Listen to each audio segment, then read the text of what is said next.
Welcome to Making Your Miles Count Production, an educational program to all Canadian lease owner-operators with your host, Robert Scaper.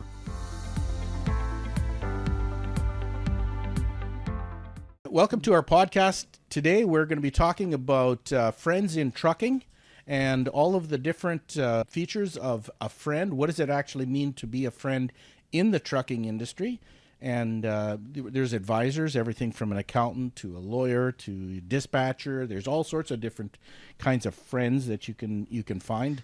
Even on YouTube, sometimes you can find sort of a digital friend, I guess you would call it, or so. But friends, it used to be much more prevalent in the trucking industry to have friends in trucking, because you were driving along. First of all, you didn't have cell phones, and so you found friends at a truck stop, and you could sit there for half an hour to an hour talking about what's going on here, what's going on there, and it's just straight business, and you can get advice. Nowadays, of course, you have phones that you can talk to anybody around the world at virtually no cost or very, very little cost, and so friends like in the industry is a little bit, it's much more varied, and people can jump from many different venues to find a friend in the industry. It's quite a bit different. Like even this podcast, hopefully in some regards, people subscribe and like and listen to our podcasts, and we want to be a friend to the industry. We want to reach out to the truck driver and say, listen, we're going to give you advice, the best advice we can, and some different resources, maybe ways for us to think differently, to advance our life, to build our futures. And we want to be a friend to the industry. We've all been in the industry for 30 plus years. Do you have friends when it comes to anything business and truck related? Trucking related, do you have friends? Yeah, I do. Yeah, that you bounce things off of. Yeah. How did you develop them? We met at truck shows. Okay. And so we all went to the same truck show year after year and just developed a really good friendship. There's a couple of the guys that I am more of a friend with that we talk on a weekly basis than some of the others. But you pick and choose. You pick the ones that kind of think the way you do, or you don't even want that necessarily, but kind of on the same wavelength as you are. Yeah. But you want the other side too, where I never thought of that. Yeah. Or actually, there's a number of guys like that. Getting good advice. That's for sure. I remember after my wife and I were driving for a while back. We moved back to our home city, and actually it was after getting my master's degree, came back, and basically all of the friend group that we had before we left, they had all, they had their own friend group and stuff like this, and trying to build a friendship from almost nothing, where you say, okay, you know what, we're total strangers here. Where do we look for? What do we do? It takes time to find a good friend. And I remember going through it in my mind. I would say, okay, what do I really want in a friend? Well, I want somebody who is ethical, who is moral, who understands finances, who understands marriage, and who's grounded in a lot of different things that maybe I'm a little weak on, or some sort of support where we're even the same, and we have like you said, the same wavelengths or so. It took me 6 months to find somebody who would return my call. Well, you did good. Yeah, it takes 6 months. It's hard to get into somebody's world. Yeah. Because really good quality people, they have their friend group, and oftentimes they take it seriously, and to bring somebody in, they have to know whether you're serious or not. Or trustworthy.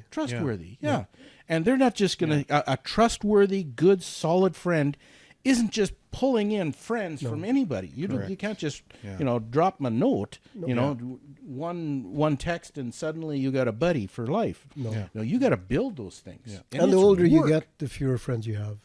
But the friends that you have, they'll always have your back. Yeah. In business, they call there's a phrase like some sort of a glass ceiling or something like that, sort of like this old boys club or something like that. And I don't know why they have it all male, but anyway, there's females like that too to some degree. But an all boys club, it's a place where you're safe and you're secure and you get good advice. And to get into an old boys club, it could be years. Oh yeah, and you have to prove yourself to be viable and thinking in the same group. I love history, and history back in the Dark Ages, especially in Britain, Victorian era. If I would introduce somebody to somebody else, I would put my reputation behind whoever it is that I'm introducing. Right. If I'd introduce Peter to you, that means that, okay, you get into business with Peter, and something goes wrong. Well, my reputation is that I may even have to pay if he does something bad. There was a deep commitment and a liability issues just to introduce somebody. Here, this guy over here is my friend, and I will official introduction to somebody else. They just don't do that anymore. There is some. I still feel that way. Yeah. Well, social media has made friendships of digitals. Like being a friend on Facebook. Oh, what the heck is it? That's not nothing. No. That is a piece of digital. It's just a ones and zeros. Yeah. And mostly zeros. I don't know. I shouldn't say that. But, I mean, you can get some sort of communication in there. Like I follow some Dave Ramsey stuff in Canada. And you listen to it, and you can tell robots and trolling stuff, and they say, hey, you know what? I got this great thing for borrowing money. Well, you want to borrow money and you go on a Dave Ramsey site, I mean, you're going to get kicked off because Dave Ramsey doesn't borrow for anything. And if you want to follow Dave Ramsey, you're debt-free living. So you can tell when it's a robot or when somebody's trolling and looking to sell you something and stuff like this. But occasionally, or actually a fair bit of time, somebody says, you know what, I just paid off my car and put a new alternator in and I'm okay for another 6 months, or should be okay, and I could have bought a new car but I didn't, and blah blah. And then you get somebody in to say, that's a fabulous idea. You did right on. Good. So you got a beater. Great thing, it's much better to drive around a beater than to have debt. So that is a friendly, supporting communication on Facebook. So there is value that you can get on there, but to somehow or other make a post that somehow or other all the thumbs up and likes or whatever it really means something. Ooh, there's way too much emphasis on there. That's and I think society in general has to, especially the younger group, young people have to work through the emotions that just because you get a thumbs up really doesn't mean anything. It really means very, very little. Shouldn't affect a person. But a lot of people have their identity there. Oh my goodness! And that is an up and down thing. Like, I will never put all my faith in a person. I don't care who you are. Oh yeah. Because one day they praise you to high heaven, and the next day they slam you to the lowest hell.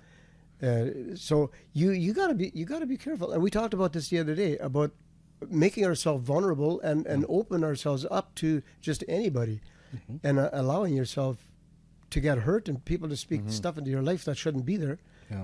So you gotta. Everything is work. Nothing that happens that is good comes naturally. Yeah. But everything that's bad generally just comes to that. Yeah, that comes. Yeah, for That sure. rolls downhill But real easy. I had a guy come up to me one day. It was another truck driver, and he said, "I'd like you to be my mentor." And I said, "I'm not interested." Mm. And he says, "You're not interested?" I said, "No." I said, "I'm not." I said, "Why?" Or he says, "Why?" And I knew his track record. Oh yeah. And I said, "Because you just want to suck me dry. You don't want to change. You don't want to better yourself. You're just looking for Yeah. accolades or somebody to soothe you for a bit." I said, "I'm not interested in that." Yeah, I had a guy actually in my office. He was he wanted me to mentor him too, and I said no. But I that was my initial reaction, and then I never heard from him again. You know, and I knew he had an unbelievable amount of debt, and the only thing I said was, well, first of all, you got to get out of debt. Oh yeah, and that's all that I heard. Instead of go, well, why would you know? Yeah. Unless he comes back. And that was, that'll be about a year ago. So he should come back and say, well, he sold this and he sold that and he's, mostly that. Then I think, okay, now he's serious. Yeah. But if he just tried to keep the payments that he was doing before and he's not going to get ahead anywhere, so he's not really serious about being mentored anyway. Or he's going to try to be friends with you for a bit, and then he'll borrow money from you. Yeah. I've had people like that. Yeah. Like, Oh, I've been very sensitive to that. Like I had a guy that, and he's a wonderful guy, awesome guy. But this guy, just everything that he has, he just blows everything, like everything. And so he becomes a friend, and over the years, this has been like that. And now all of a sudden, he's coming for money. yeah. Oh, is this where things are at? Yeah, no. Not interested in A that. friend is not going to use you to borrow money from. Like No. that's a way to get rid of a friend Very quickly. really quickly. Yeah. But Yeah, there's some no. amazing people. Like we have some amazing friends. They're like, I love it when you can sit down, even with another couple, as couples, and you can dialogue. And you and Melinda are like that. Like, well, you guys are too. But it's amazing when you sit and you just talk about stuff, and all of a sudden 4 hours has gone by. Yeah. And you just went for coffee. Yeah. Mm-hmm. And you've dabbled not just not one topic. You've touched every little corner in the world, and you're going, we talked about that. Oh yeah. Or dig so deep and yes. you just splice everything all up and say, hey, you know what? This doesn't belong. This doesn't belong. Yeah. Yeah, but at the end, when you separate, you don't feel like, oh, dang it, all I did was give. Yeah. There was a dialogue. There was a take and give. They had something to give that I needed, and I had something that they needed. Yeah. It's like that. That is rich. Yeah. It's so rich. Yeah. Technology has changed friendships quite a bit, especially in the trucking industry, because let's say you could actually put your phone on the dashboard and while you're driving down an interstate or whatever and have a meaningful conversation with somebody. And earbuds or whatever, make sure you're driving properly All or so, safely. safely, and but you have much more communication that you can be serious about, and that's a huge benefit. Yeah. I mean, 30 years ago, That was tough. that was next to nothing because $1,200 or $1,500 a month cell phone bill would pretty much wipe you out. And so you were basically sitting there and no dialogue at all, and with your own mind. And sometimes you get to a different location and you are on a different planet mentally already. So you really need everybody needs something to be able to judge whether they're on the right on the right planet sometimes. Man, because there's too many things going on. That the communication is huge. I remember, like you said, $1,500 cell bills. That was before you had the big bag phone and the whole deal, right? But when I started trucking, I remember telling my wife and the kids, I said, you phone anytime. Like, I'm gone a lot, so your phone call is priority. I remember way back, there were times where I'm on the phone with my wife or the kids, it's happened both ways, where I'm talking to the office or can I call you right back? My kids are calling, or my wife is calling. They always got priority, and whoever I talked to knew that this was a priority call. Mm-hmm. Or there's been times where I've been talking to my wife, and the office would call, and you know what, there might be emergency. It won't be more than this. I'll call them back. I never bumped. There's been a few times where I realized, oh, this may be a little more. I'll call. You make back, that judgment call at that point, but keeping family and that close. There's a reason for this call. Okay, yeah, you just take it. Yeah. And that's to build a friendship. We were talking about what do you look for. Mm-hmm. I got a question. Do you have a mechanic as a friend? Yeah. Yes. Yeah. How do you deal with the difference? He's going to give you a bill. That doesn't do anything to our friendship. No? He's trying to make a living. Looking back, I know there's been times where I've probably paid more than what I could have or should have for some stuff, and I've let it go. But then I know in the last year there's been a couple times where I've come home, I had a minor little whatever, and I said, you know what, guys, I'm coming through. I've got Thursday afternoon. Can you take care of this for me? And there'll be maybe 5 seconds of silence. Yep, bring it in. And I know they have rearranged their shop, pulled me through, and bumped someone. Yeah. I know it for a fact. And that's only because I'm taking care of them. Mm-hmm. When I get the bill, I usually pay the bill and say, thanks, guys. There's always a phone call. Thank you for making this happen for me. Yeah. And we are good friends. I rely on their expertise. You're able to trust them. That is, trust is a huge factor. Yes. In a friendship. Yeah.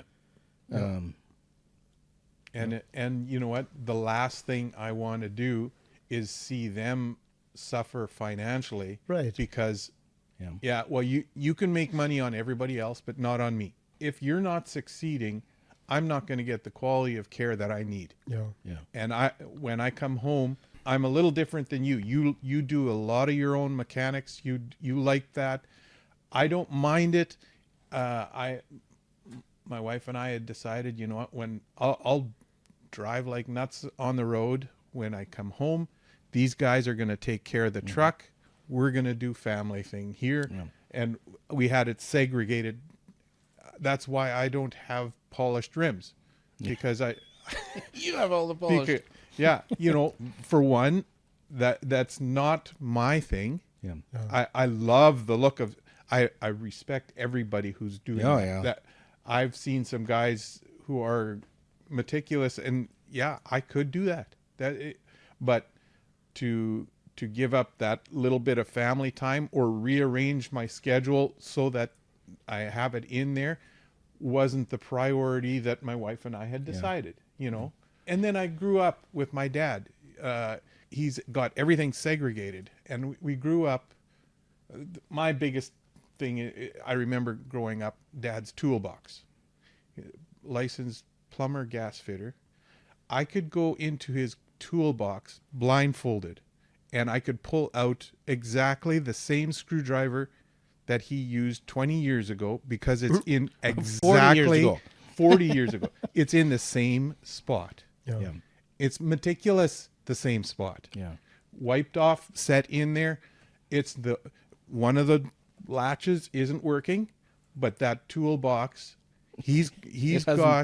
hasn't been working for 50 years. No, but it saves him the same money as a brand new toolbox. I could spend $3,000 on a toolbox with whatever. He can save the same money with his toolbox as me. But some guys, they just throw this and throw this. I'll go grab another one. Oh, yeah. Yeah. And No, my tools are organized too. You wipe them off and you put them back where they were. Yeah. I have digital toolbox. Yeah, some people. You know what? I envy some guys that don't do any work themselves. They hire everything out. Right. I envy those guys. I can't do that. Yeah. For example, this week, Monday we were down in southern Georgia, and whatever we were waiting for a reload, and so whatever, just checking out the truck, looking at this, looking at that. I kind of know already what to look for, and I saw one of my wheels, the passenger side. It looked like the brake shoe was almost down to the steel. I thought, how in the world did that happen? So whatever, so I started phoning for appointment. Couldn't get an appointment. And so I figured, what am I going to do? I only got a couple of days off. I don't want to go and work in the shop those 2 days. And so I said, well, I couldn't get nobody, but it had to get done. Yeah. So I went and got the parts. I was going to replace all the brakes on the back. So All of them. yeah, all four wheels on the back. If you're going to do one, do all of them. Yeah. And so anyway, so I took the one that I thought was wore off. I took it all apart, took the drum off and everything. Well, then I looked at the new shoes and I looked at these shoes and I thought, they still have over 50% left of wear. What did I see? So whatever. So then I went out of the truck and I looked at the other ones. Well, they all look good. So why am I going to replace them? So I was good. I was glad I did that. No shop had time for me. I would have done all the brakes. And they wouldn't have needed to, but they would have done it because I asked them to. Yeah. So anyway, so I did that one wheel because I had it all apart anyway, so I might as well put the new shoes and drum on there. Yeah. So that's why I called you last night and said, hey, I'm done. Yeah. It worked out What good. should I do? And I said, don't stop. Yeah. But you know what? It was a brake joke. I didn't even get that. I'm sorry. That's okay. My jokes are so far out there. Most people don't get them. Yeah. No, not when I'm tired. Yeah. Them's the brakes. Yeah. Them's the brakes. Yeah. But but to have a friend, even a mechanic, and we've talked about this before, having a mechanic that is a friend. Trustworthy. Yeah. I get a guy to do some of my work now when he has time, and he's working at home. But he does good work. He's a licensed mechanic. And they've been friends. And then I found out that he did this kind of work. And I said to my wife, I said, you know what? Whatever, he is not our friend when it comes to getting stuff done on our vehicle. I don't want special favors. Right. If you charge $100 an hour for the one guy, you charge me $100 an hour. Yeah. Exactly. Because this is your livelihood. Yeah. I'm not going to think because we're friends, we get together, that I have special privileges. Right. No, if you have time for me, you have time for me. Never hard feelings. Yeah. We've got to grow a thick skin. Now we don't get offended right away.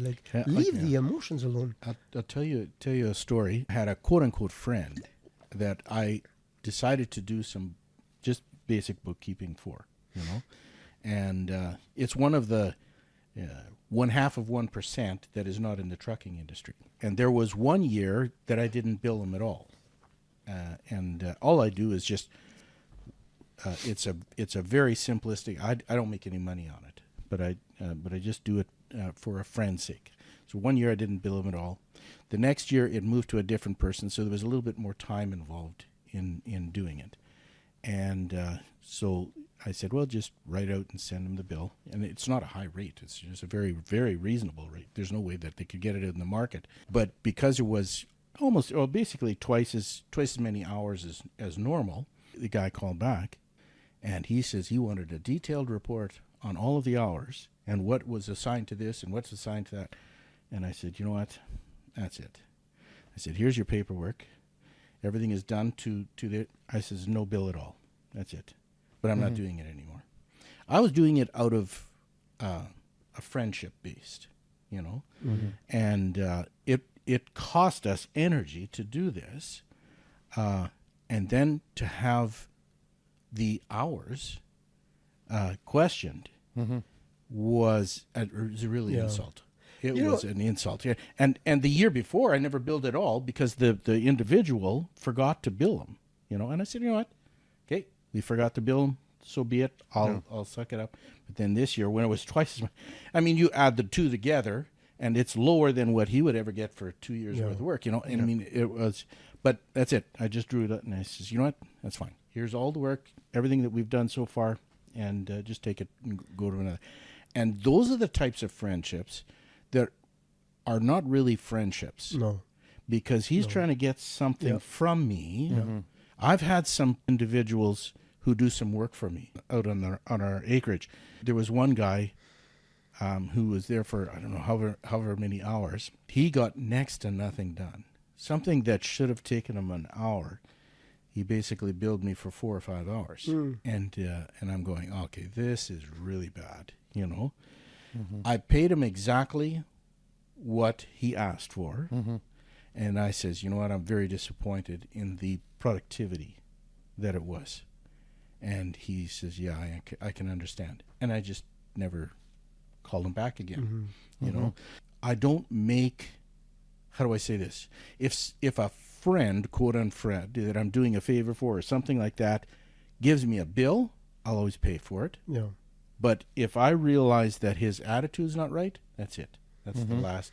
I don't do charity that way. Yeah. Out at our land, we actually hire a lot of guys who, $20 an hour to do a whole bunch of just menial bull work out at our land. And I like to hire guys, young married couple, you know, and they're just barely ends meeting. You can do the math, you know, they're working at XYZ place or whatever, and they're just barely eking it out. Like to give him a little bit of break. Come on over, give me 4, 5, 8 hours or whatever, and he gets some cash and he can buy some diapers for his kids, you know, or whatever. Those are the kinds of things that I like. Yeah. But if they, you know, if they do give me 1 hour's worth of work and an 8-hour bill, you know, then I go, no, his attitude and his mind isn't on there. It doesn't happen very often, but friendships like that, those are like you gotta discern sometimes. I think sometimes you take a loss and then you walk away. I think with a real friend though, you have no expectations. Yeah. Like I don't expect you to do certain things for me because we're friends. Exactly. No. Yeah. Hey, if you got time, like this is what I'm doing. If you got, hey, what? Yeah. I'll get a case of beer. No, just kidding. I'll get a box of coffee. You know. Yeah. Yeah, but you know what I mean. You don't expect something from a friend. Yeah. We have friends. We get, and I think I've mentioned this before. We get together 3-4 times a year, but our time together Very valuable. is just rich. Yeah. Like there's so much, and you've never missed a beat. So I think a real friend. I don't know. I just don't expect anything from somebody that we really get along well with. Yeah. You have to really value their advice too. If we're truck drivers, we're out on the road. We all basically have, there's some good overlap of everybody gets the same thing. Like we're all married, or a lot of us are married, and so there's general marriage advice for people who are truck drivers that apply to truck drivers that a whole bunch of other people it doesn't apply to. So like the distance factor in a marriage is an issue that primarily truck drivers have to deal with. So I only deal with 2 feet of distance. well, that's a different kind of it. What would be really good is to have you and a couple other couples. We will. Kathy's agreed to come. Yeah. And we're just say, okay, now you guys are team husband and wife. Those are totally unique situations. Like my wife and I drove team. Now she wouldn't come on the air, but I'd mediate a conversation between couples driving truck. There are very specific issues that you guys go through, and getting good advice from a couple's perspective is really, really valuable. We had an interesting situation when you asked me about Kathy coming on and doing a couples thing. This last trip, I addressed that. Yeah. And I said, I just asked her, I said, did Robert call you? She said, no, why would Robert call me? I said, well, he wants couples thing to talk about couples in the industry. Yeah. She said, well, what in the world am I going to say? I said, you'll figure it out. Like, what we're just going to talk about couples on the road and how we deal with situations. And wouldn't you know it, about 2 hours later, I said something stupid and she got ticked off at me. And then she gave me the cold shoulder. Yeah. And so whatever I sensed it, felt it right away that now there's tension. Okay, what did I say?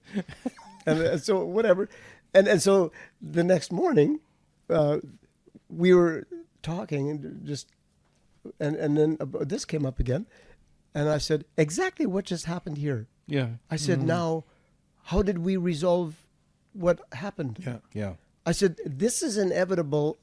You saying something stupid to a friend or your spouse who is your friend. But then how do you deal with that? Do you just now, we're not friends anymore. Well, no, that doesn't that's work. not an option. You got to work through this. Yeah. Yeah. And I said, so how did we work? What did we do to change this? And so I said, that's something that you have to do all your life. Yeah. Like you say stuff that I wasn't prepared for.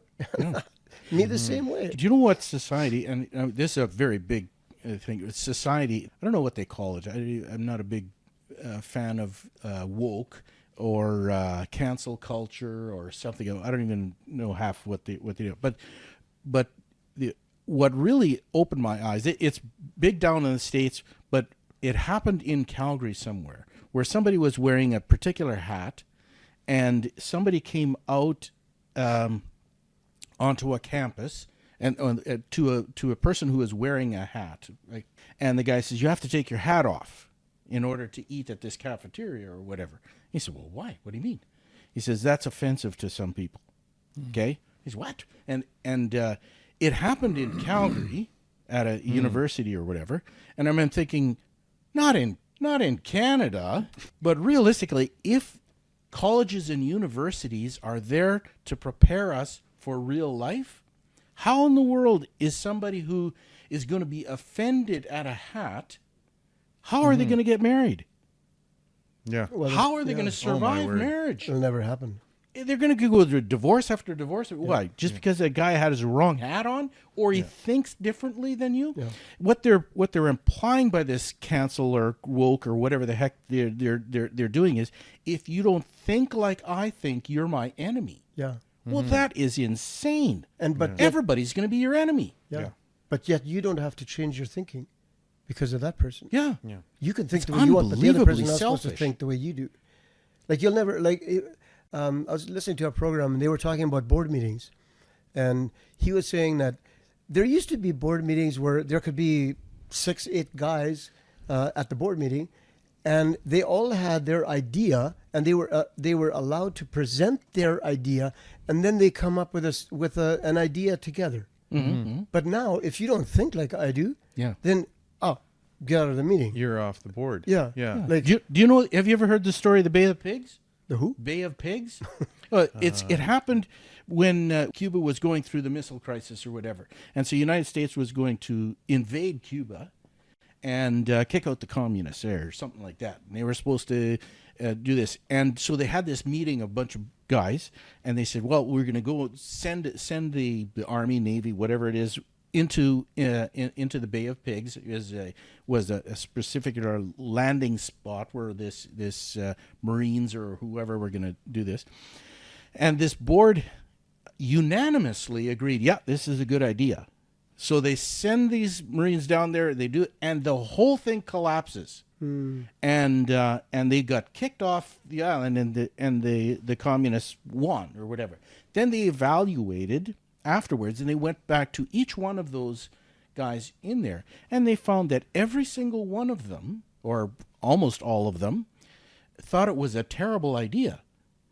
But because one person says, hey, I think it's a good idea, then the other, oh, well, like, it must be a good idea. And then the other guy, oh, well, if two guys do it, well, then it must be a good idea. And nobody verbalized something contrary to somebody else. Right. Yeah. They could have stopped the whole thing if everybody just had the guts to say what their real opinion was. Yep. Yeah. I like the DISC program. Oh yeah. I don't know if you're familiar with that. Yeah. I'm registered for that. Personality profiles. Yeah. When we went through that, he gave an analogy. He says, "I got dark sunglasses on, and tell me what you see." Well, I see this and this. I see the girl standing in the poppies and whatever. Oh, I don't see that at all. we sometimes need to take time and look through somebody else's glasses Yeah. before we shoot our mouth off and give all kinds of, well, I don't like the way you did this. Well, you have no idea. Like, we had a situation a little while ago. This guy just lambasted me for something that he had no idea about. Yeah. And I said, what in the world are you doing? Like, you weren't even there. You have no idea what happened. You have no idea what was said. And I said, you just crucified me for something you know nothing about.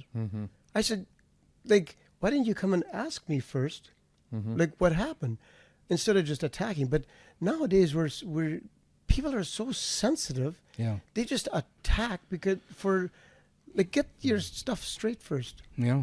Yeah. And That's what friendships is really for. exactly. If I can't accept you for who you are, Yeah. like, we all are different. Yeah. Everybody's different. So that's why we grow together Yeah. Yeah. so well. Like, This whole, like I say, like the woke or cancel or whatever it is, that it actually is, that is actually promoting an ideology of childish behavior. and it's also to bring division, because when people are unified, they're strong. Yeah. But you divide the people, they're weak. Yeah. And that's exactly, I think, what the government has done. I think that's all purposely planted, is to get people to attack each other. And with all the other stuff, too, that COVID brought. Yeah. Like, it's just to divide people, to that they don't trust the next guy. Yeah. Yeah. Oh my goodness, yeah. And friendships give a stable thought, and you're much more confident in what you do if you bounce it off other people and they say, you know what, hey, that's not too bad. That I agree. I think you're thinking it through. How have you thought about this? Yep. Oh yeah, okay, put that into there, and then, And not afraid to say it. yeah. And you have to be able to be transparent, and you have to be able to. Everybody wants to give out their opinion, but how about taking somebody else's opinion at the same time? Like, I vowed that years ago, that I will stay teachable till I'm dead. yeah. Like, that is so big. When I watch guys like John Maxwell. The man's Leadership, got the most brilliant mind of all time when it comes to leadership. Second to Dave Ramsey, maybe. Yeah. But No, I think Maxwell is better in leadership than Ramsey. but when you listen to Maxwell, he is still teachable. yeah. He will listen to you. Hey, that's a good. He'll never put you down for it. Hey, that's good advice. And then he'll write something down. Yeah. And to stay like that, that's what makes those people so sweet. Yeah. Very, very wise. Yes. I remember, what's that other book called? 7 Habits of Highly Effective People. One of them, and I don't know which one of the 7 it is, one of the first few anyway. Oh, I think it's the first one, is seek to understand before to be understood. So in other words, listen first, and then tell them back what you just finished hearing, making sure that they understand that you understand before you give out any other information. And that's all just friendship related and stuff like that. But one thing that I find, and I'm finding it more and more, when you're talking to somebody, they don't listen to what you're saying. They're figuring out a response, how to respond back to you. So they do that a lot. they right away respond without Too much. And I'm working.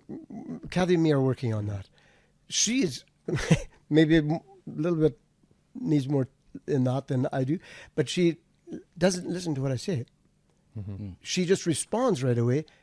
And I said, "You didn't hear a word I said." And she said, "Yeah, I did." I said, "What did I say?" Well, she didn't. She wasn't listening. She was waiting for a response. And I said, "This is something that we are working on this, okay? But it's something that I am really working just as much as some of the others. Is listen what the person is saying, then wait for a second before you respond. Slowing Like sometimes down. you don't even respond Yeah. because you don't need to. Yeah. There was a meme I sent to you guys just last week. What did it say? The woman said, "You haven't heard a word I said." Yeah. And then he goes, "Well, that's a strange way to start a conversation." Yes, exactly. Yeah. But yeah, It's encouraging to hear that because, well, I guess we all go through the same thing because Melinda and I, in our conversations, there's a lot of times where I know I'm trying to very meticulously bring a point across. Melinda's already thought she understood what I'm going to say. Yeah. Yeah. And I'm going, okay, it's interesting how, like, Kathy's personality is different than yours. Yeah. Melinda's much more, she can think 100 miles an hour faster than my I wife can go Yeah. way faster than me. I have, my issue with that is that in her sentence, she will skip quarter-mile sections, and I'm supposed to fill that in while she's gone on to the next. And this sentence doesn't even make sense until I start filling in the blanks. Well, she's left for grocery shopping by the time I figure out the sentence. Yeah. But you know what? One thing I really like with Kathy along is when we pick up a load that we have not picked up before, that is going to take a little bit extra planning to how am I going to strap or chain this stuff down. Mm-hmm. Then we're really good with each other. Mm-hmm. I will say, you know what, I think we should do it like this, and then she'll say, if we do this or that'll work. Hey, that's a great idea. Yeah. Yes. Great idea. Yes. And so we do it that way. I really love her for that. Yeah. Yeah. There's a certain engineering mindset that a person has Yes. that some people just do not have. Yeah. Like my wife doesn't have that at all. Like, and she has great features other than that. She can leap over the Grand Canyon with the smallest of assumptions, and I'm lost in there. Some things she's really, really good at, and some things she's not. Like your wife, and actually probably your wife a little bit too. They're both numerically inclined. Task oriented. Numerically. Okay. Like they balance the checkbook, they know where it's coming and going and everything down to the penny. And so like both I have to do that, at my house. If we talk numbers at all, I actually have to write it down on a piece of paper because she can't do math in her head. Usually. Sometimes she can lightning fast, and I don't know where it comes from, so I'm totally surprised. But if we have a topic on numbers, I have to sit down with numbers. And you have to adjust things accordingly. And some people, like I have had hundreds of husband and wives in my office, and we talk numbers. And there are so many diverse... exactly. And the guys are looking around and little toys and this, and the wife is there, or the other way around. Sometimes sometimes the wife is sort of gone, but generally it's the guy that's gone, not the girl. But and so you have to adjust what you're doing accordingly, and that's it requires a deep level of effort. Because I'm being paid for what I'm doing, I have patience for that. But how many of us are being paid to be a spouse? Probably not. So there isn't that urgency right there, you know? I make a killing. I would go bankrupt. But that's what a friend is, where you actually are engaged fully in what the other person is doing, and you're giving advice, and you're taking advice and stuff like and that's a lot of work. Not even giving advice, but have you looked at it from this angle? Yeah. Everybody wants to give advice. But I learned this in counseling. You don't tell somebody what to do. You get it out of them because the answer is in you. Yeah. The answer is in you. But you need somebody to bring that answer out. You will bring it out yourself.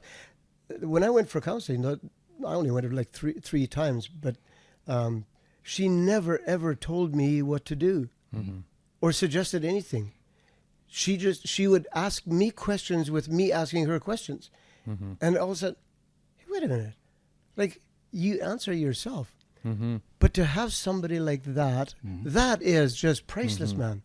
You can't put a value on that. No. And I think that's what so many people are looking for. They're not looking for somebody to tell you what to do, but help you with what to do. Yeah. And like I said before, like Kathy and me with strapping and chaining, whew, that woman's dynamite. Like, wow.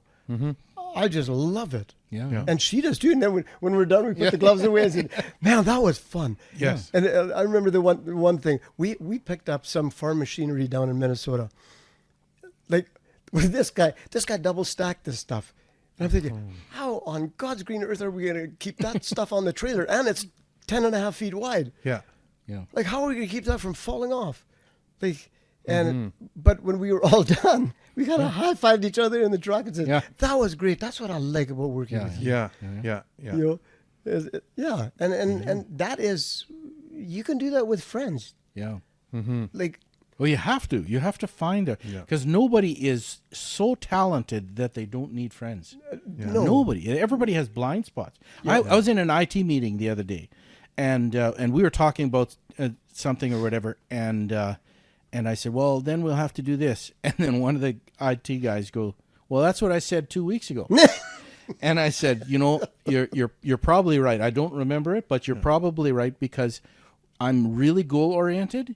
And it's like, for me, I'm looking through a paper towel tube, and I can't see peripheral. I said, we are going to do it. We're going to hit that, and that's it, you know? Yeah. And then somebody could have said something, and I says, just next time, just say it a little bit louder, or throw a candy to me, get my attention or something, you know? Because you need that feedback, you know? Or eye contact. If you're going to say something important, eye contact. And I will do that even with her in the truck. I say, listen, I am. No, you're not. Look at me. And then, you know, because it's something that you that's important. Yeah. Or her vice versa. Yeah. Like, don't go looking around. Eye contact is so important. Yeah. When you're saying something, especially something important, make that eye contact, and don't just pretend you're listening. Like, listen. It's priceless. Yeah, I'm in, especially with my wife. If we're going through something, my mind slows down, and I take things meticulously. You know, all detail, and she winds up and she goes 500 miles an hour, and she starts talking about something on a different, planet somewhere, and I'm going, where did you go? Like, I'm just going I have to somehow or other speed up, and she has to slow down in order for our gears, because otherwise we'll never get in gear. I turn around and walk away. Yeah. Yeah. I don't say nothing. I just walk away. It's and she's been mad at me where like, come back here. Yeah. And I said, no, not with this attitude. Oh. Yeah. And I'm not afraid to tell her, like, change your attitude. Yeah. Because she tells me that all the time. Sure. I can never have attitude in the truck. That if that's more than 2 minutes, then she tells me to change my attitude. And now I started telling her that too. Yeah. I said, you need to deal with this. Like, you got an issue here. And I mean, at first it zangs her off, but whatever. Like, then she thinks about it and said, you know what? Yeah. Sometimes you need something that gets you both on the same level again. I will never, ever engage in conversation when there's anger or frustration involved. Yeah, you never get anywhere. Right? No, because you're never going to say the right thing. Yeah. So I have all my life, like I have all our married life, I'll walk away. Yeah. And if she sees me walk away, that she's learned. If she sees me walk away without saying nothing, then she said, hey, hold on. Yeah. Hold on.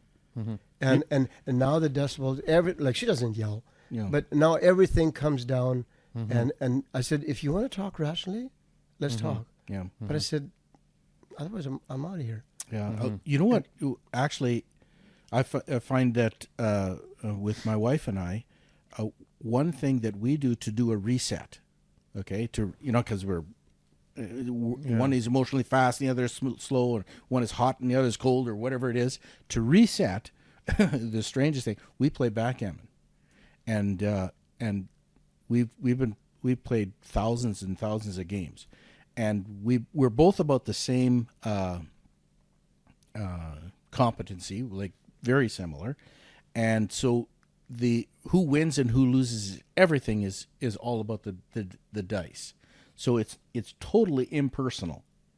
And so when somebody is taking off in the lead or whatever, we rib each other. But when we play backgammon, everything else kind of falls to the side, and you get sort of a reset, and then you can start from an even state again. And I think it's just because we've done it thousands of games and stuff like that, to do that, and then we can start at an even keel again, because we both understand that we are 100% capable doing that one thing. And then if we bring in a subject, when we both are mutually respecting each other, then we can both start. It's a reset, It's not 100% all the time like that, but it is.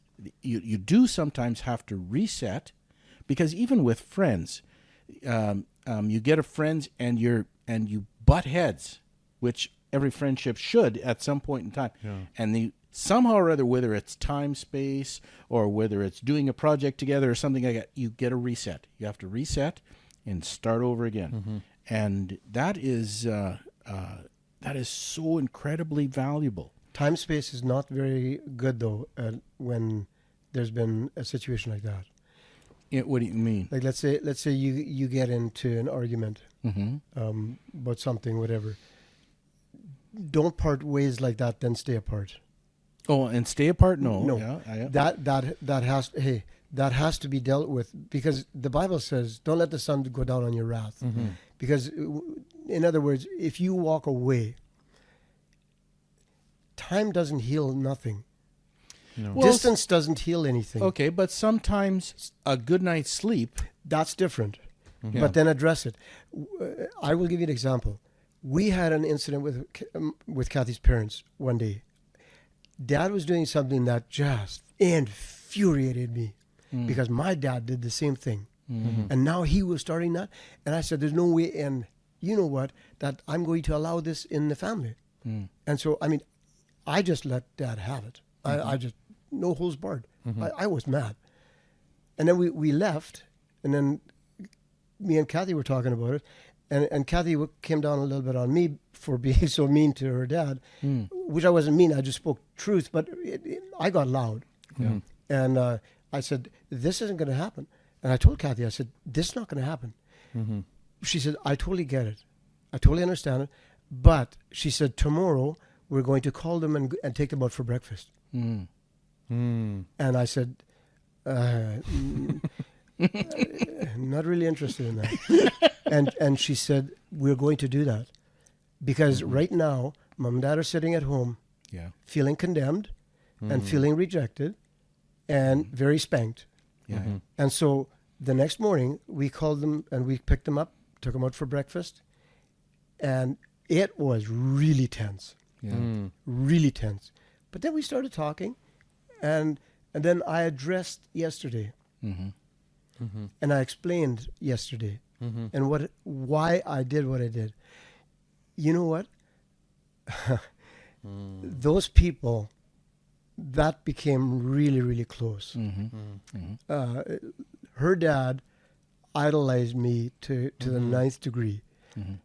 But sometimes you have to address something, not because you're angry at the person, you're angry at what's happening. And then, but don't leave it too long, because you're not going to go back to it. I know myself. I will rather run, because running, I like what's his name? Merle Haggard. He says, I was born a running kind. I know it's not the best thing to do, but this is what I do. And my daughter told me that one day. She said, Dad, all you ever do is run. You don't address a situation, you run. And running will never fix it. Right. And I said, I run because I don't like confrontation. She said, I don't like confrontation either, but sometimes it has to be dealt with. And that is so important. So important. That's very much like friendships. Those are unbelievable value. Do you think the older you get, the more you value friendship? Correct. You do. You really value the ones you have. We have friends that I got together with when I was 13, 14, 15 years old. We still have those friends. And they're becoming more and more dear than ever before. If they're good friends. They're like I look at some young people, and I would say probably sometimes 60-70% of the friends of some young people that I know don't have a whole lot of value in their life. They're how do I say? It sounds terrible to say they're not going anywhere, but they don't have goals. They don't have a stable moral life or anything like that. They have a 9-to-5 job, and they have no aspirations above whatever it is that they're doing. They don't have any anything they're pouring their heart and mind into. It's sort of like they're just flowing down a river, and wherever the river leads them, those are the type of, if you have friends like that, it's not that you can't have them as friends, but you need the friends that push you beyond. It's okay to have half or 2/3 of your friends to just flow down the river, but you need the some that'll say, "Oh, what the heck are you doing?" Kick you in the butt and say, "Hey, listen, you only got X amount of days, weeks, years, or whatever to do this. You better get it done, or it's going to pass you by, or it's going to something, or whatever. And you better make things right, whatever the situation, they have to push." Kathy and me have always been, we flow upstream. We're salmons. We flow upstream, and we don't waste a lot of time with people that just flow. We look at people that, like, we were getting together with a couple, and they're related, so... But we were talking about them a while back, and I said, you know what? We got together with them like 30 years ago. Yeah. They're at the same place. Yeah. They were 30 years ago. Their thinking is the same. And I mean, we haven't gotten together with them for a long time, but we never really made a close friend that these are people that we would confide. You know, coffee people, they're great. They're great. But they'll never really be an asset to your life. No. So you find the ones that will, like you said, that will push you. Yeah. And because we flow upstream, we're always looking for ways to better something, better life, better business, better whatever. And I want people in my life that do that too. That don't just go, this doesn't, like, if it feels good, it's not always right. Sometimes it hurts. But you know what? That's what grows you. Iron sharpens iron. Yeah, exactly. Those are very good. You need friends that push and kick and. I had a really good incident this week. We were in Fargo. It was relatively late already. It was probably around midnight, a little after midnight, and we fueled up. And then I had to take half hour off anyway because of the logbook, and so I come around, and there's a grain truck pulled off to the side, but he wasn't parked, and he had the hood open, and here's a young kid, and so I stopped, and I says, "You got issues?" He said, "Yeah." I said, "I ran. I guess the fuel gauge isn't working properly." He said, "I ran it pretty low on fuel," and he said, "This is where I got," and it stopped. It was right at the petrol in Fargo, and I said, well, so he could just get fuel, like he had a jerry can. Oh, really? So he had already put 10 gallons into the tank, but it wasn't working. And pump it up. I said, "It's a cat." I said, "Just pump it up." He said, the pump doesn't work. He said, it must be seized. I can't pull it out. So whatever, we're helping him out there. I said, "Well, let's take the filters off." I said, "Well, you got diesel here. Let's fill them up." And then we spun them back on. And it started, and then it stalled. And I said, "Okay, which one is your primary filter?" He said, "I don't know. I drive for my uncle." And but he wasn't scared to get dirty. Right. Oh, yeah. And I said, "Well, let's take this one off." No, that one was full. Okay, then it's got to be this one. I said, "Let's refill it." I said, "I got a can of ether in my cubby hole." I said, "When we fill it up," I said, "You crank it." I said, I don't like using ether. I'll keep it going. But I said, "We'll get this thing going." Yeah. And so I sprayed in the air cleaner, and he cranked. And all of a sudden it fired up, it started running, and I just kept spraying ether. And it was enough to get the fuel going. Yeah. With this young kid, it's like 12:30 at night. This young kid, like, thank you so much for stopping. I said, hey, no problem. That's what friends do. Yeah. I said, we help each other out. I said, this is a thing of the past. But I said, and he was maybe 20, 21 at the most. This is what we used to do. Yeah. Yeah. But I said, it doesn't get done anymore. Yeah. And I said, we've lost it. Yeah. But this kid was just so terribly appreciative. Yeah. He said, now I get to the fuel pumps, fuel it up. He said, everything will be okay. And we left. And then Kathy says, that's just amazing. Yeah. I said, what? She said that you would help this guy. I said, that's what we do. Yeah. Yeah. And she said, but thank you so much. Yeah. That just meant the world to this guy. And hey, I got your back. Yeah. It does come back to you in your life. Yeah. It swings around and people see that and they trust you immediately. Yep. You know, We had. I'm not racist. I hate everybody, but no. No, Hate everybody equally. Yeah, I'm not racist. We had, when I was at the other company, we had an East Indian. Okay. That he was at the border or at the gas tracks, and his truck was halfway on the road, and so I was parked in there. I didn't know what he was doing, and he comes over and he says, "Hey, I got some problems." He said, "I can't get the trailer brakes released." He said, "Can you come and help me?" Yeah, absolutely. I said, this was in the wintertime. I said, "Let me get my snowsuit on," and I said, I'll come help you." And so we're working under there trying to get this thing free, and one of our other drivers stops and he gets a snowsuit on, and we're under there. We worked under there for about 3 hours. Oh my!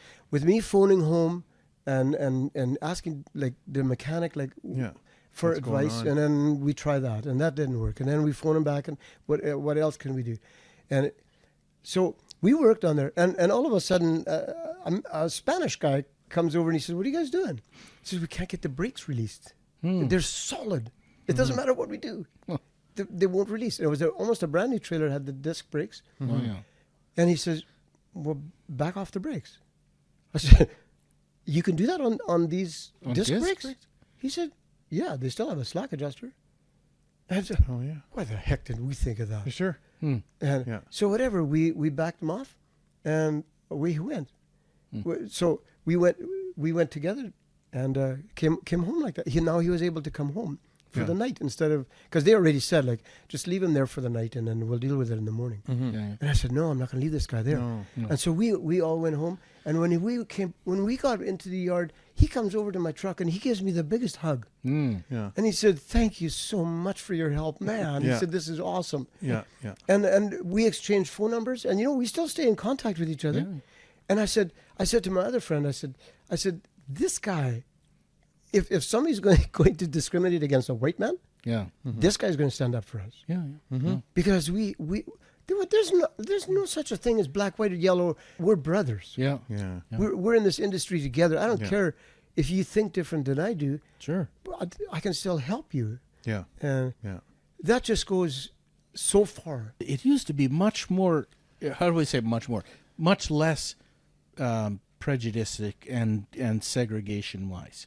Everybody, like a truck driver was a truck driver. Who cares? You know Yeah. what it was, and man, that's good. That's a part of the swing in that also, once phones became easier, it was 20 minutes and you'd have a tire, a mechanic, fuel, whatever. So the guy's pulled over.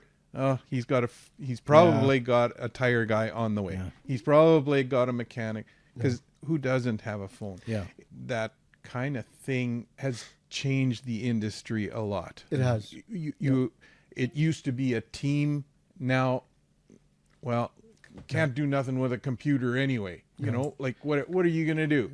a little bit to counter that. The guys who are in Australia that drive trains, Those big long trains, Yeah. and they got little machine shops, and they're totally independent. Yeah. They can do tire changes in the middle of nowhere because they have no other choice. When you have no other choice, well, then you have to think differently. Yes. But in North America, if everybody has a phone, well, everybody has a choice. Yeah. You know, they're Yeah. all on their own. I was on the side of the freeway. I had a load of honey in totes. In the winter In what? In totes. What's a These tote? big plastic totes. Barrel. Well, No. they're totes.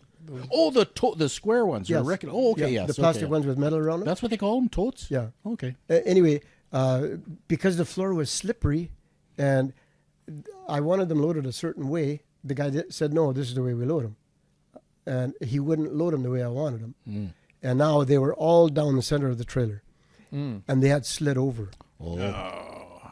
And I came around a curve, and not all of them, but most of them slid over to one wall. Now the whole truck was like this. Ooh. Oh. And We so go around the corner. yeah. So anyway, we're in the trailer, and we're working trying to get these things moving. Well, they're 2,000 pounds or 2,500 pounds a piece. There's no way. And so another truck stopped, and so he hollered in the back of the trailer. He says, "What are you guys doing?" I says, "This tote slid over," and I said, "Trying to get them back." Oh, he said, "I'll come help you." So whatever, he got his jacket on, and he came over, and we took these. He had one of these load bars. And so we used the load bar to push these stupid things over, and the three of us, we managed to get them all, like every other one to the other wall. Well, then I had enough straps. I strapped them to the wall. Oh, yeah. Okay. And but yeah, this guy was there we were there for like an hour and a half to work on these things, and he never mentioned that, hey, I got to go, my logbooks. Yeah. No, we just don't go as far. That's cool. But we got to get this done. I can't leave you sitting here like that. Yeah. Sure. Like, there are still some people like that Yeah. that will stop and help you. It makes a difference in the quality of your life if you do something other than just for, you know, your career or your money or stuff like this, you know. It's a big change of philosophy. And people in life. feel better about themselves when they help other people. Yeah. Like somebody said a year, this is a long time ago. If you're having a down day, go encourage somebody else. Yeah. But that's the last thing you want to do is go and encourage somebody else. Yeah. No. Just do it. Do something nice for somebody. Yep. For sure.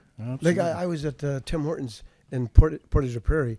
We were there for the night because we had a load there the next morning, and there's a guy by the counter, and I had already ordered, and all of a sudden, like, why am I not talking to him? And whatever, he wasn't saying anything. He kind of waiting for his order, and so I walked a little closer and started talking. You know what? That is what that guy needed that day, because we talked and we talked. He had his order, and we were talking. We walked out to his vehicle, and we're just standing there and just talking. And this guy just, you know what? He says, "Thank you so much. This is awesome. This is what I needed." Yeah. And so often we see somebody Yeah. take the initiative Yeah. and make somebody else's day, which will make you walk straighter and taller. Yeah. Yeah. That's making a friend. Exactly. They don't pop up on their own. Yeah. No. Our pastor said years ago, he said, if you want to find a friend, make yourself friendly. Yeah. For sure. I said to Kathy that when we left there, I said, you know how many opportunities we miss because we didn't feel like engaging? Yeah. Don't go the way you feel. Yeah. Do it. Yeah.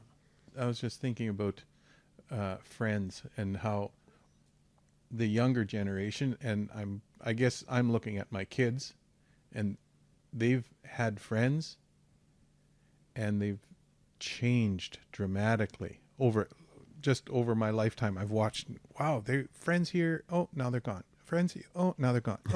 Oh. Yeah. Even with my kids, each one of them, there's a minimum of 2 people in their life that have stayed friends, don't see them a lot, but they are connected hard.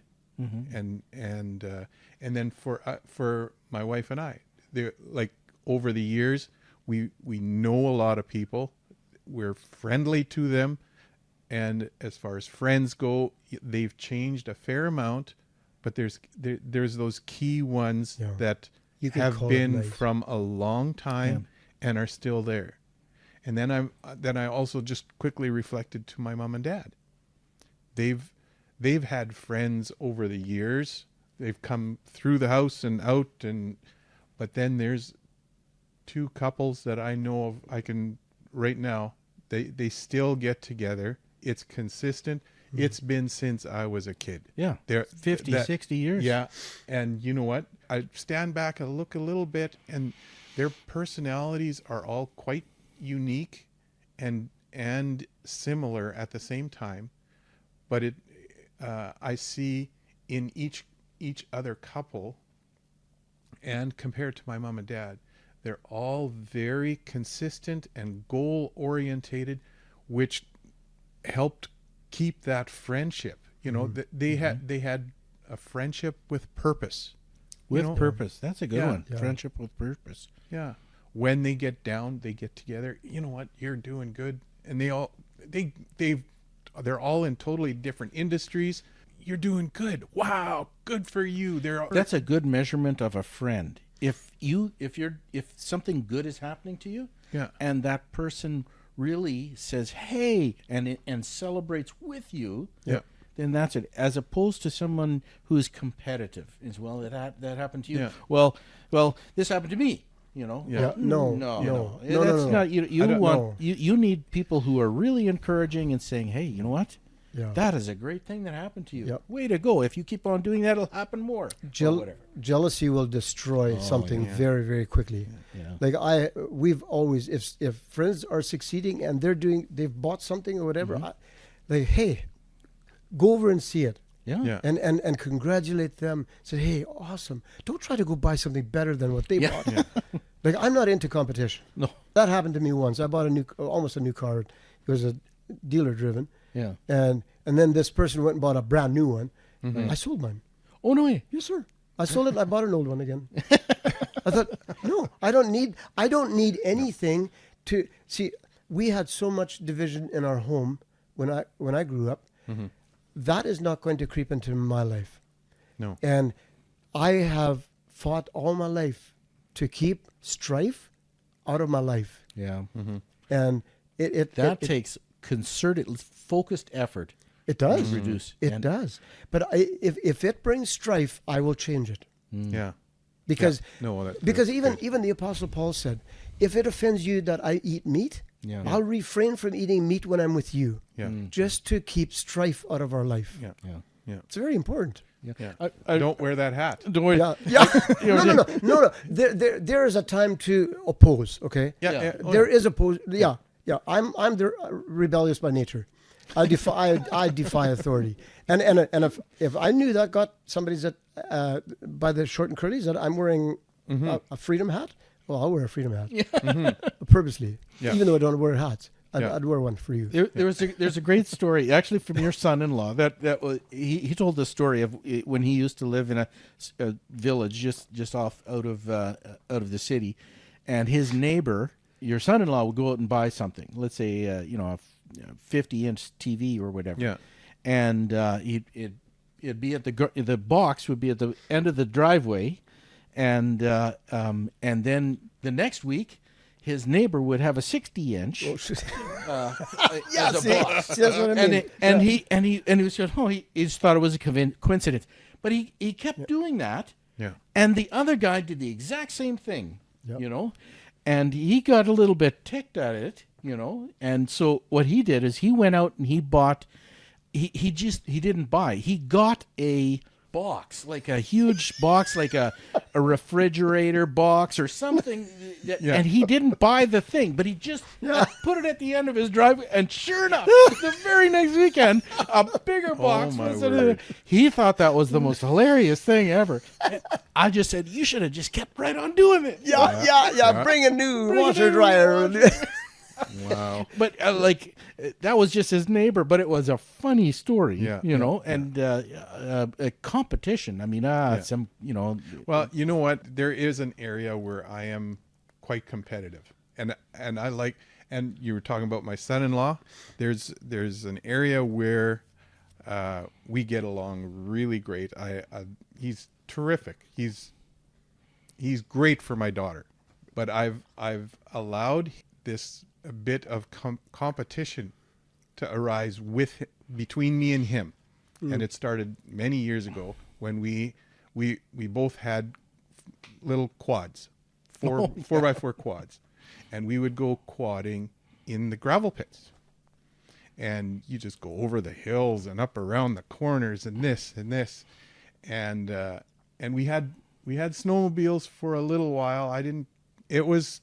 He's much more mechanical than I am, so he'd have his running and I'd always be fixing. But I remember there's one time we went quadding in the pits, and they had been digging out the side of this one. Oh no! And there was a big round dish, kind of.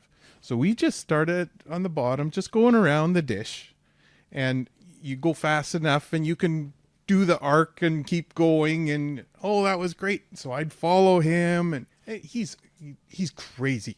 He's whatever. So it ended up we higher and higher on the dish. We ended up almost an hour on that dish. Wow. And he would go up and around, and for the first while I just followed him because he could run his machine way better than me. And then all of a sudden I realized all I had to do was push my tires just a little higher than him. So I didn't say anything. And then his next track was just a little higher than mine. And after an hour, we knew what was going on, and we were pushing those machines and ourselves. Yep. And I'm older than him. So I'm going, you know what? I got a little bit of pride here, and you know what? The physical competitiveness, we can do this in a healthy way. Yeah. Oh yeah. And we had the most fun that afternoon. Yeah. And I think he still beat me by just a couple inches, but I think there's a lot of other reasons. But that makes it fun. Like that's not competition isn't bad. But if a guy can't handle it, for example, if he can't handle defeat, then I will back off. Yeah. A friend can handle defeat. Correct. Yeah. Absolutely. And you know what? To accept even as far as that goes, I don't really necessarily consider it a defeat. No. Okay. No. He bettered me. Mm-hmm. Okay. Mm-hmm. I am more happy for him that you did it. Good. Yeah. Awesome for you. And for me, I look at it and say, you know what? There's going to be a point where I'm going to be able to maybe I'll just make that yet. I can do better. Like I'm just grateful I didn't get hurt. Yeah, I'm terrible. I screw up everything when it comes to that. I've broken every bone in my body just about. And I just back away now already. Yeah. Let him go. There are other areas that you can compete in, and it's good. Like I have a friend, and we all know him, and he is 5-6 times wealthier than I am. Okay, and he's done it the exact opposite of how I've done it. Okay, and I am 100%. Like I just hope that guy gets 10 times wealthier than what he is now. No, it's just great. Like totally for that.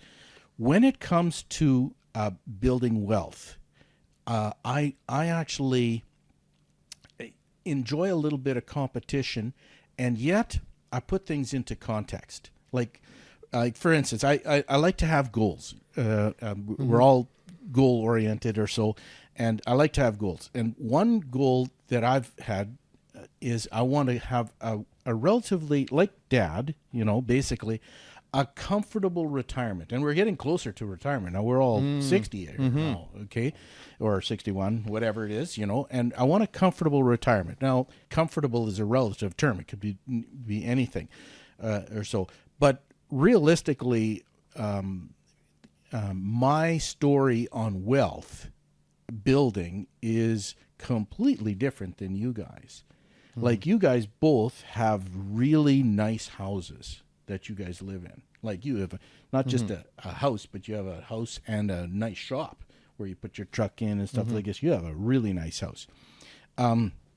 Just your house alone is worth more than my house and my 80 acres all together, in my opinion, in there. I actually live in a house trailer. Like, I mean, honestly, when it really comes down to it, we have had no choice but to go the route that we did. But you have a beautiful place, though. Oh, I would live there any day. Well, it is. You have done an amazing work on that. Yeah, but we put a house trailer on 80 acres, which, I mean, and we gutted the whole thing, and we worked for 3 years renovating it. And renovation is a 4-letter word.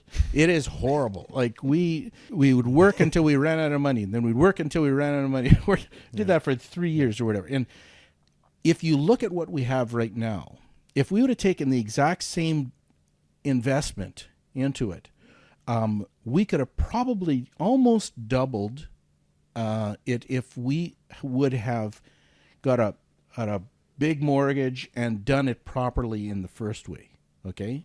Instead of having a house trailer on there, we would have said, okay, we're going to pour a pad and then build a house and then garage and then stuff like this.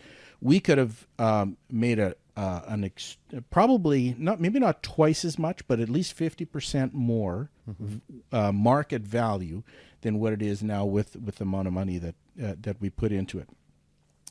But we pretty much, how my wife and I worked at it, we pretty much we only did what we could do in that. That's and that's it.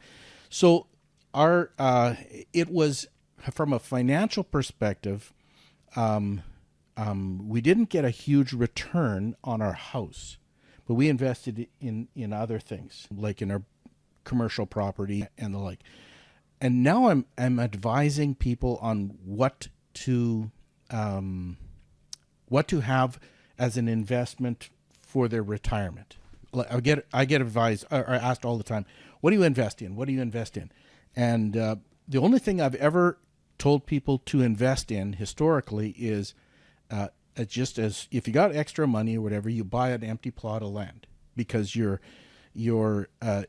land will almost always increase in value, and an empty plot of land has very low taxes, low maintenance. You can disappear and you don't have to do anything at all to the property for years if you don't want, and it's just straight. That's the only investment I've ever told anybody to do. Other than that, pay down your house so you're debt free. But I've actually added one other thing, and that is TFSAs. And I've had a long discussion in the last couple of weeks with various individuals, and they said, what should I do for my retirement? And I've always historically said, pay down your house. And but what is more important, whether you pay down your house or whether you invest in TFSAs? You know what TFSAs are? Tax-free savings account. Oh, yeah. Yeah, okay. A lot depends.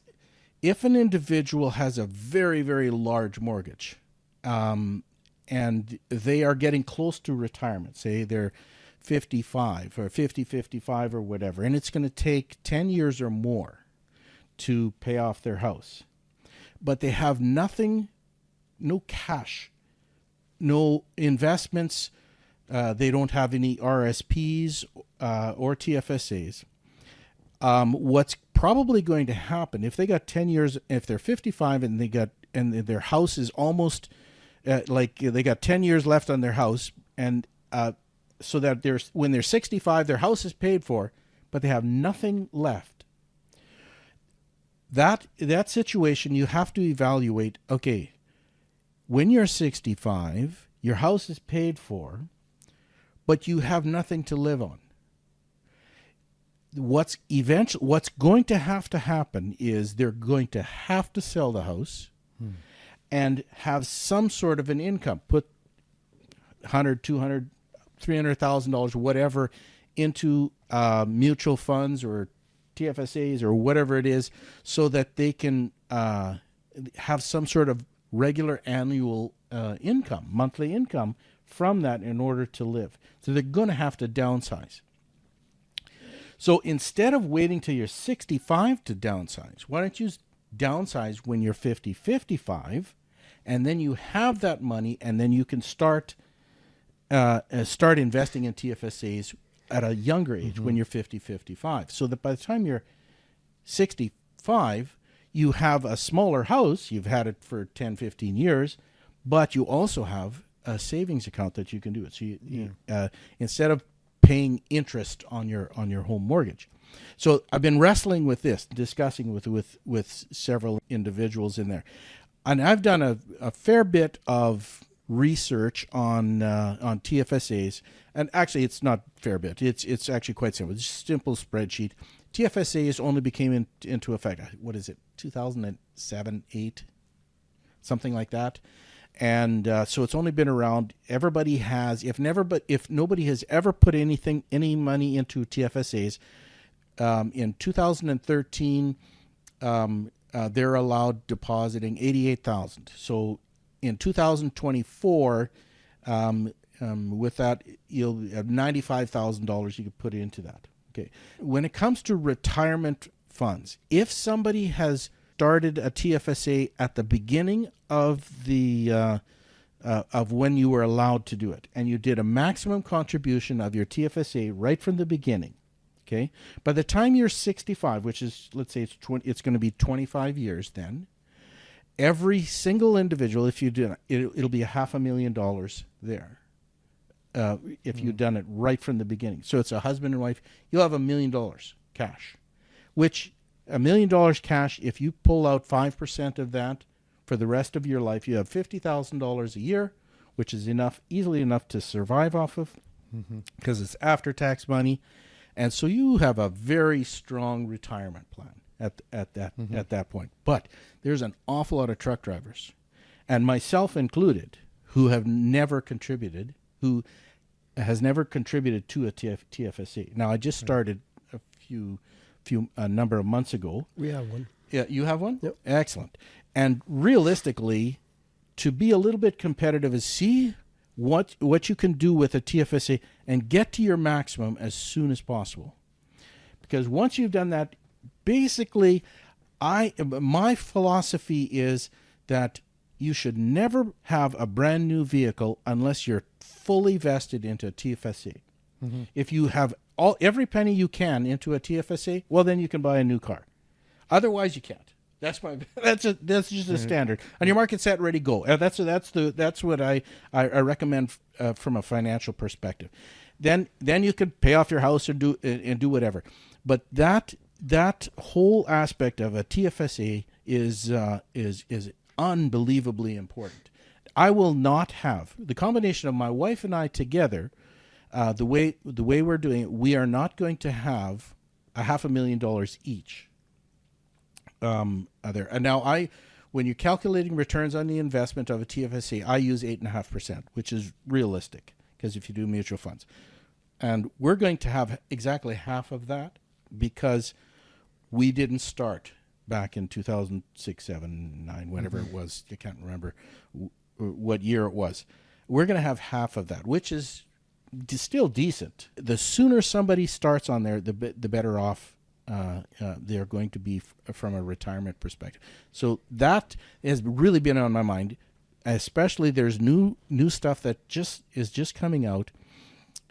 Canada Pension Plan. I don't know if anybody has followed what they've been paying on Canada Pension Plan, but it used to be about 3.5. Well, I should have these numbers right in front of me, but it's about 3% of your income went into Canada Pension Plan. But if you are self-employed, so you have your own corporation and you're paying both the employer and the employee portion of Canada Pension Plan, so it ends up being 6% a few years ago. Now we're at the point where it is, if I remember right, I think it's somewhere like, I should have these numbers in front of me, but it's I think it's 4.95 or about 5% of your income goes into Canada Pension Plan. And so when you are self-employed or you have your own corporation paying both, it's almost 10% going into that. You're looking at per person about $6,500 to $7,000, depending on how much you make in a year. Say $7,000 per person that goes to Canada Pension Plan. if you're over the age of, say, 55, maybe even close to 50, if you're husband and wife and you're putting in $7,000 each, that's $14,000 a year into Canada Pension Plan. You can do way better by putting that into a TFSA than it is to send it to Ottawa to get your CPP.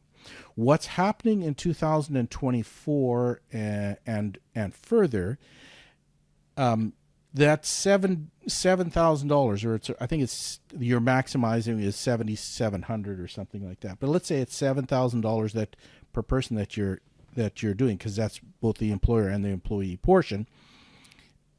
There's going to be an added amount. So they're going to be, if you make anything more than that, you have to contribute even more than that. So there's it.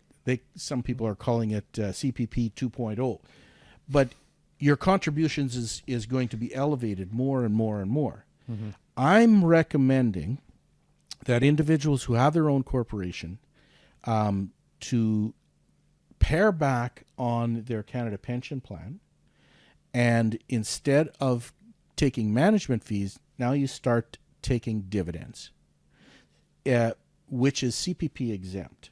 Now, there's a little bit more work involved, but instead of sending $7,000 per driver, or if it's husband and wife team, $14,000 to Ottawa, you take that exact same money and instead of just spending it or whatever, you throw that into your TFSAs, which is pretty much exactly what you're allowed anyway. It's, in 2024, it's going to be $7,000 per person that a TFSA can do, and you channel that to your TFSA rather than sending your CPP in. That's a very significant change in how a person pays themselves. It has an impact on your CPP, but the closer you are to retirement, the less it's going to impact anyway. But it does make a huge difference on how much cash you're going to, when you actually are looking to retire. But that one change is something that not everybody is going to fully embrace. Some people might say, you know what, I'm going to keep right on doing CPP. It's not for absolutely everybody, but I would say probably a good 60, 70, maybe even 80% of people should, if they are incorporated, have their own truck, and they have that, instead of sending it out to Ottawa, to declare it as dividends. Yes, you pay some taxes on there, but you put it towards TFSAs rather than otherwise. I'm a big believer in TFSAs, and TFSAs just throw it into mutual funds, good solid mutual funds from that. But that is something that I'm really trying to get a lot of people more vested knowledge and information on. And so if somebody is considering, well, should I pay down on my house, or should I do this dividends thing and throw it into TFSAs? Man, is that ever close. I really don't know which one I would actually choose. Either way is probably just as good. It's a lot depends on what your mortgage is and what your interest rate is and stuff like that. But making a major change so that, because realistically, 65, 70 years of age, how do you want to be still driving when you're 70? That's a big question. If I got my health, why not? Yeah. Mm-hmm. 70 is still young. Yeah. Mm-hmm. Yeah, I agree. Is it competitive? Like what I'm trying to do is I brought this in because from a competitive nature, I want individuals to say, instead of just blowing their money, because at this point in time, what our existing government has done to the Canada pension system has made it such an incredibly taxing scenario that, wait a minute, I'm not really even getting much out of this anymore. I have to change what I'm doing in order to have a solid long-term retirement that I can do some things with, But you know what, with the industry that we're in, you can get old and do it. Like, yeah, you don't have to work very hard. Like, No. Let's Yeah. say you work 4,000 or 5,000 miles a month, if that. Like we're kind of looking at the future already. What we're going to do as we get older, even if you don't need to work, but you have a little bit of an income, Yeah. and it's not hard work. No. So Yeah. why? I mean, I don't have to run my butt off and run 20,000 miles a month No. when I'm at that age. Yeah. But whatever, you go when you want to go. Yeah. Like the company we're at now, I can go when I want. Yeah. Yeah. Yeah. The only thing we don't know though is what our health is going to be like. No, Like that all of a could- sudden, you know, somebody gets glaucoma or something like that, and they're slowly going blind. Well, Yeah. then you Yeah. know, Well, there we go. you know, you've got this long-term goal, and even for me, like, yeah, like I look back years ago, I looked ahead and I realized around in the industry, there was guys 70, 75 years old driving. I was 40. They're making the same money I am per mile. Yeah. Like, Yeah. okay, it's doable. Okay, I can do this into my retirement. I love the industry. I love the job. The only thing that I see right now is, depending on how the whole industry shifts to driverless trucks, or you know, the big corporate industries, they buy up all and the market dwindles for the individual owner operator. You know, that could be a swing in my long-term plan too. And I don't think that's going to happen in our lifetime. No. Like especially there's diseconomies of scale in the trucking industry, and I've talked about this before. The bigger a company is, the less their margins are, and then they Yes. become and the market goes up and down. Like the freight rates go up and down all over the place, and when it's down, those guys make nothing. And they go sometimes negative. So realistically, like some of the smaller companies can survive when larger companies can't, kind of a thing. Yeah. So I'm not exactly sure. I don't think the trucking industry, we have much to worry about. If they could get something like electric driverless, or whatever, that might impact it. But the technology isn't there, and I don't think we're going to see that. No, in I don't our think lifetime. so. It's too dangerous in Canada. I think in Canada, yes. Yeah. I think the only place the driverless will actually work would be a terminal to terminal. Yeah. And in your and my scenario, like, we work for companies that are not necessarily terminal to terminal. We're Customer to customer. very to dock. custom. Yeah. Or not. Custom and customer to customer. Yeah. So the big corporates, like the larger companies, they don't do customer to customer very often. It's terminal to terminal, and then they have a shunt driver that just delivers. Our industry is, or our part of the industry is affected by slowdowns a fair amount fairly quickly, because that's the way it is. But I think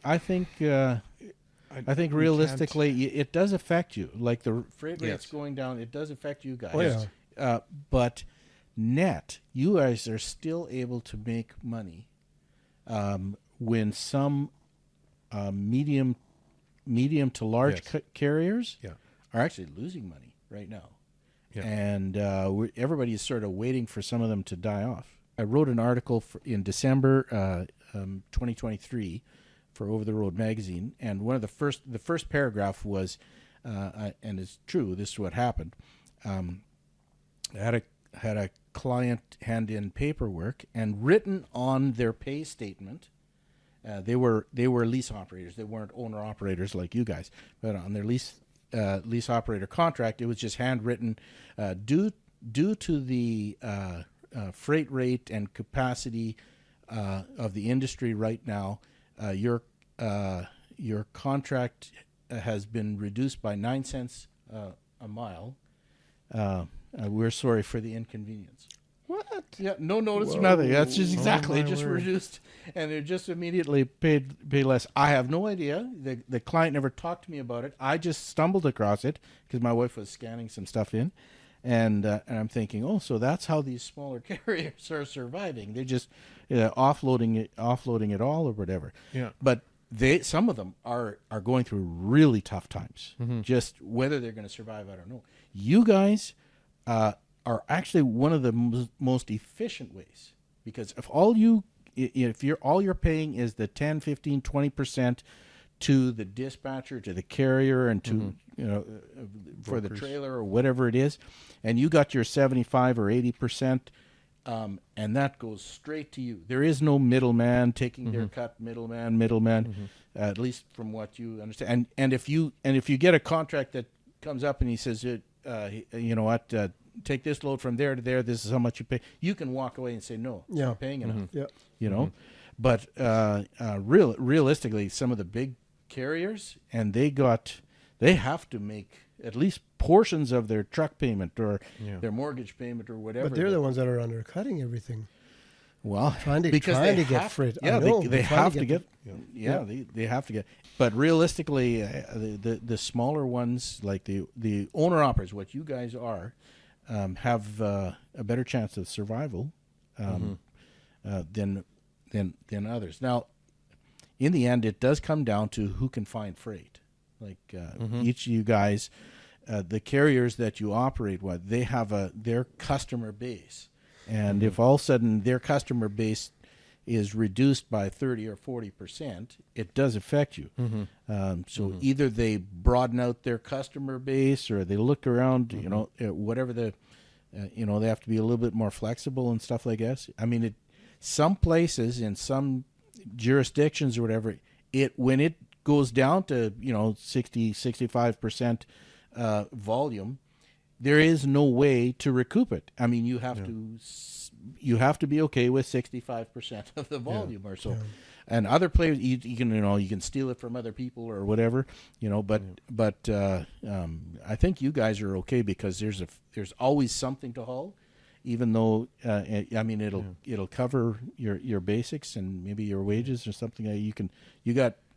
It's not going to last more than a couple of years at the very most. Well, right now with the exchange rate, it's really suppressed the industry too. Yeah. The backhaul is not there like it was. It was. Yeah. It's expensive now. Yeah, it is. Yeah. But you're still doing better than when you were a lease operator, though, eh? Yep. Or do you think? Oh yeah. Yeah. Yeah. The one where 9 cents a mile, he was a lease operator. He has no choice. Like, I mean, if he does, in theory, he has a choice. Well, yeah, he could go to another place and maybe be an owner operator or a lease operator in another company. But realistically, he's probably living paycheck to paycheck as it is. And now suddenly, well, he can't afford to move. Yeah. Because moving is expensive. Yeah. That's a huge impact. And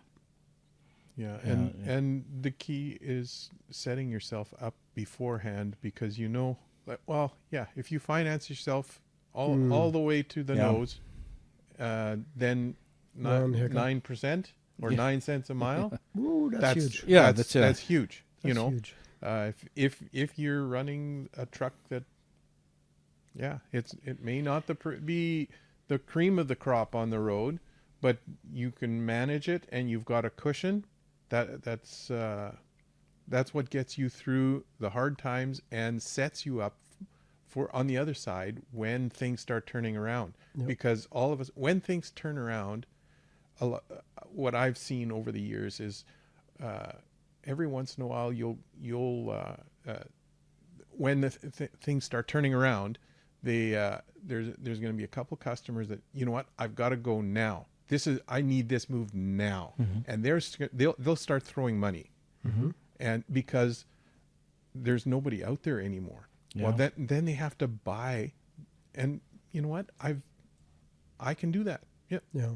I'm. That's what happened in spring of 2022. Just everything. Just like the rates went through the roof. It was one of the the industry was very unstable. Yeah. They didn't know what the heck was going to happen. Yeah. And no, that's the exciting and competitive part of the industry too. Yeah. You know what? I can do it.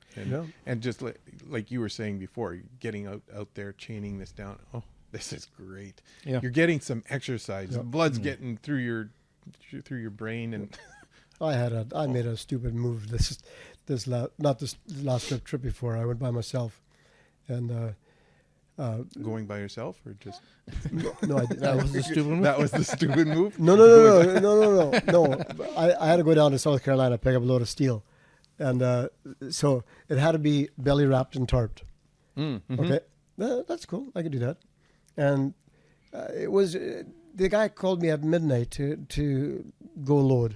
I was like, what in the world? Oh. Okay. So whatever. I got up and went and loaded and wrapped the plastic up, taped it all nice down, and then they have a tarping area. So I went over there and tarped the whole load down, strapped it down, everything. It looked really nice. Nice job. Go to the scale, I'm 1,000 pounds over gross. Oh, doodle. Oh.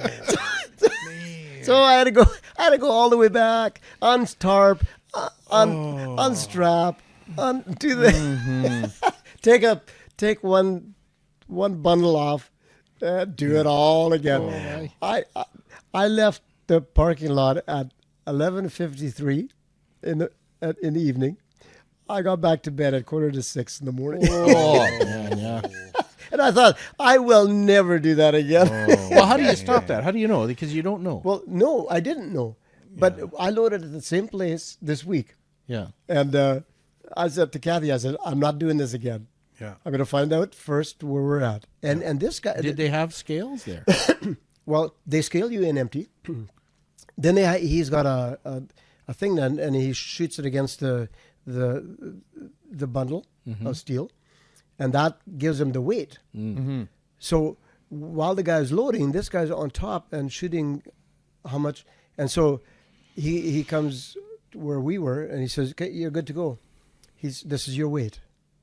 I said, that's not what you loaded. No, it was just over 79,000. Wow. And I said, that's not what we loaded, is it? No. He said, that's your gross weight. I said, how do you know that? He said, well, you scaled in. They send us it's on the paper how much you scaled in it. And then each bundle shoots and tells us how much that bundle weighs. Right. Oh.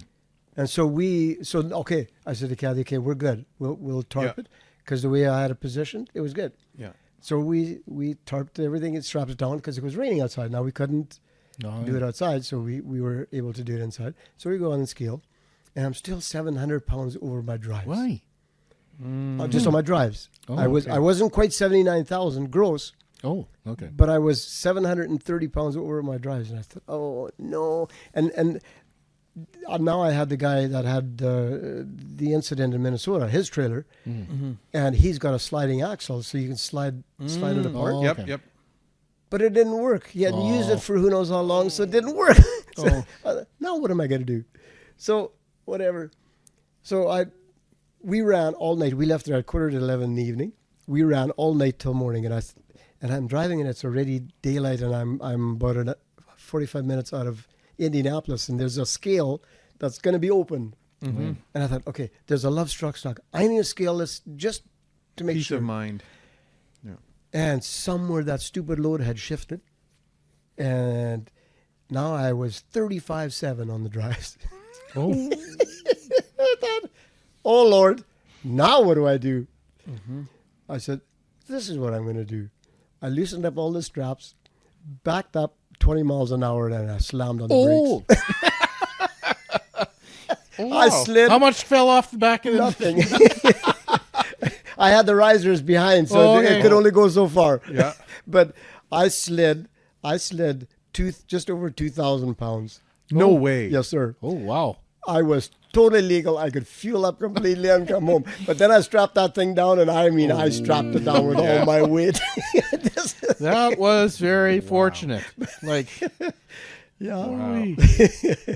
Yeah, so I've learned, do not tarp unless you know your right weight. Yeah. Sometimes there's almost nothing you can do about it because it's that much different, you know. Yeah. You know. Yeah. Yeah. No, I've done that. Well, not that, but I've loaded steel, and you think about it, and I'm going, okay, the weight you're trying to visualize the weights. Yep. And I know the air gauge on my truck is 80% accurate. So like I know it's got to be somewhere right about here, and then I should be good, And then when it gets close, then I start getting paranoid. And my issue is I pull different trailers all the time. Okay. So each trailer, the air gauge reads just a few pounds this way or that way. So I'm not sure. And that's the tough part. Yeah. See, I have a triaxle on my trailer, and I just let the center axle down, and then I'm good. Yeah. Right? I can go 40,000 on the trailer. Yeah. I never have to worry about sliding axles. I just up and down. Just lift the axle up and down. Yeah. So that works out really well. But Yes. I told my dispatcher what had happened. He said, "You're probably not going to do that again." No, probably not. That was no. No, sir. That was a Hail Mary. That was it. That's for sure. Subscribing to this channel provides you regular access to professional advice on independent operators.